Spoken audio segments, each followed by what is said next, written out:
ټولو خویندو او ورونو ته سپیشل سلامونه وړاندې کوم. الله دې وکړي چې راته روغ او جوړ یې. یو پیغام درله لرم. خفه مې هم درنه او خوشحاله مې هم درنه. خفه په دې یم چې بعضې وخت کې ډېر په غوسه کېږئ چې رحیمه دا داسې نه ده داسې ده. خوشحاله په دې یم چې هماغې غوسې سره بیا د ما ملاتړ هم کوئ. ژوندي اوسئ راته. پیغام د کرکټ بورډ په باره کې دی او د نوي رئیس په باره کې دی. ما څنګه پرون ویډیو کړې وه، ځینې ورونه ورباندې خوشحاله وه او ځینې ورباندې خوشحاله نه وه. ګورې موږ قوم پرستي نه کوو.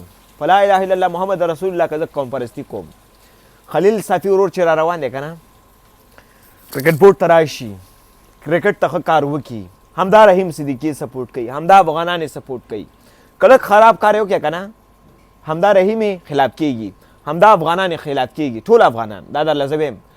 خو د راتلو نه مخکې چې کله ما ویډیو وکړله تاسو ورباندې ټول په غوسه وئ، ټولو ما سره ملاتړ ونه کړئ. رښتیا خبره د ټولو افغانانو بیا مې ومنله، ویډیو مې ډیلیټ کړله. مې ښه خیر دی.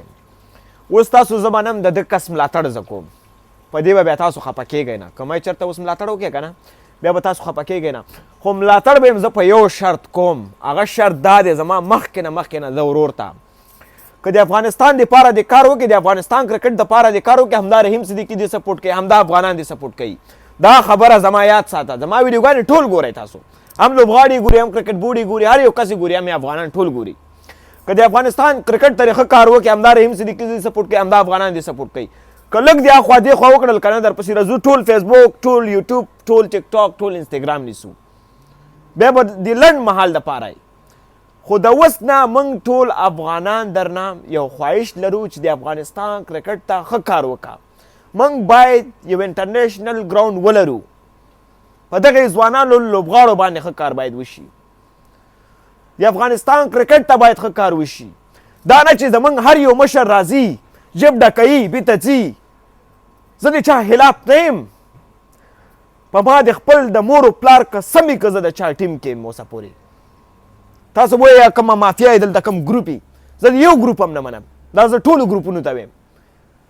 تاسو سره رحیم کلم نه یو ځای کېږي.